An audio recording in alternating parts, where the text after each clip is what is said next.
Hey everyone, if you already saw the post from the other day, you probably know what I'm talking about. So, I bought this Black & Decker Flame Buster off of eBay. It's a pretty rare model, probably one of those GE rebrands. Well, obviously. This one is from circa 1987. Alright. Just open up the inside real quick. Cool. Alright, here we go. Let's test it.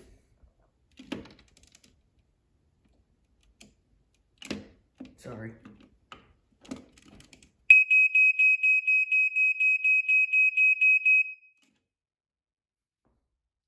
Alright, there you have it. Thanks for watching.